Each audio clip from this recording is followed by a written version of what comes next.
अब हम आ चुके हैं राधा कुंड पे। सारे यात्री यहाँ आकर रुकते हैं, मत्था टेकते हैं, जो राधा रानी के प्रति प्रेम रखते हैं या भक्ति का भाव रखते हैं।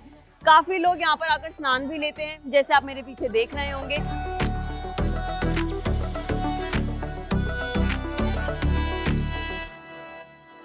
अब मैं खड़ी हूँ संगम पॉइंट पे, जहाँ पर श्याम कुंड और राधा कुंड का मिलन होता है। दोनों का पानी जो है ये सरोवर शेयर करता है।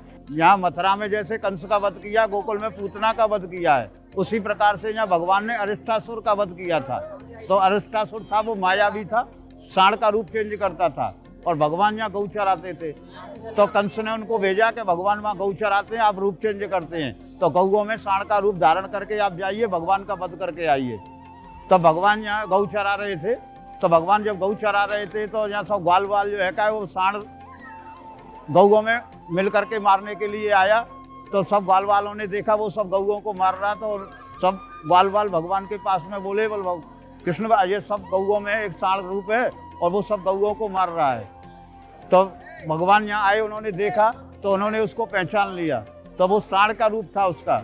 तो भगवान ने यहाँ उनका वध किया है। तब राधा रानी ने बोला कि आपने अपराध किया, आपने एक गौ रूप को मतलब गाय के रूप की हत्या की है, यानी चाहे वो बैल है लेकिन गाय की प्रजाति में आया, तो आपको इसका अपराध लगा, तो आपको इसका जो है मार्जन करना पड़ेगा अपराध का।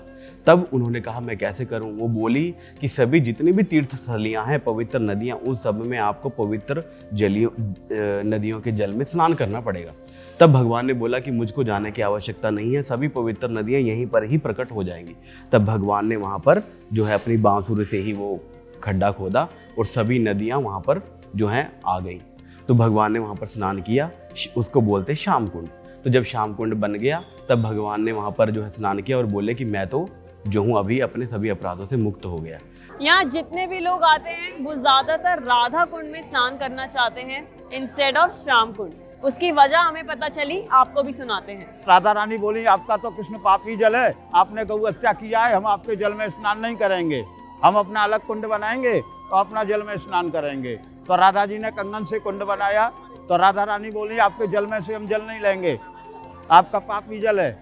तो राधा रानी जमुना जी जाती थी, लाती थी जल और इसमें डालती थी, आने जाने में टाइम लगता, वो सारा जल सूख जाता था।